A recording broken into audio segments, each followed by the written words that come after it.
রাসূল সাল্লাল্লাহু আলাইহি সাল্লাম বলেন, মা তারাক্তু বাদি ফিতনাতান আজরাল রিজাল মিনান নিসায়ে, আমার জীবন আমি ছাড়িনি কোন বস্তু যেটা পুরুষের জন্য বেশি বিপজ্জনক হতে পারে নারীদের চেয়ে।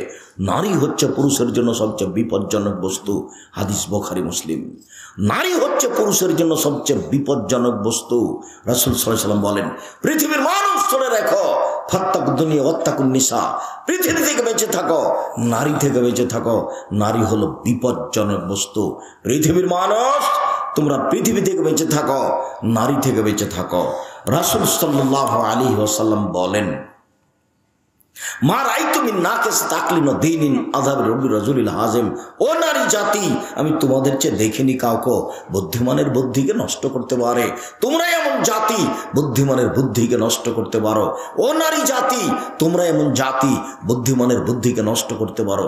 একবার যদি আপনার দিকে দেখে হাসি মুখে কথা বলে, তাহলে আপনার ঈমান আমান সব হারিয়ে যাবে।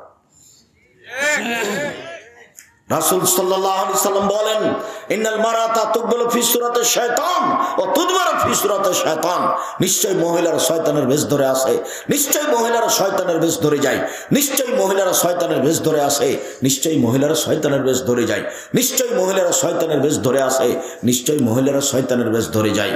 আব্দুর রাজ্জাক সাহেব ধামরায় বক্তব্য দিতে এসেছেন, খুব সাদ করে বক্তব্য শুনতে এসেছি, শয়তান হতে আসেনি। এত কষ্ট দিচ্ছেন কেন? আপনাকে আমি শয়তান বলিনি। আরে আপনাকে তো আমি আয়েশা রাদিয়াল্লাহু তাআলার মতো মনে করি, আপনাকে আমি খাদিজা রাদিয়াল্লাহু তাআলার মতো মনে করি। আপনাকে আমি এই কথা বলিনি। আল্লাহ নবী বলছেন, মহিলারা শয়তানের বেশ ধরে আসে, শয়তানের বেশ ধরে যায়। তা আয়েশাও তো মহিলা, তাহলে তিনি তাকে এই কথা বললেন? আপনি দেখবেন এক মিনিট আয়েশা কেন, এই মেয়ে কথা বলছো কেন, এদিকে খেয়াল করো। আপনি দিনী বোন, আপনি বক্তব্য শুনতে এসেছেন, কথা বলবেন না, আপনাকে বলছি আমি। আপনি এদিকে খেয়াল করেন, দেখবেন এক মিনিট আয়েশাকে। এ দেখেন, আয়েশা রাদিয়াল্লাহু তাআলা আনহা বলেন, আমার স্বামী মারা গেল আমার ঘরে।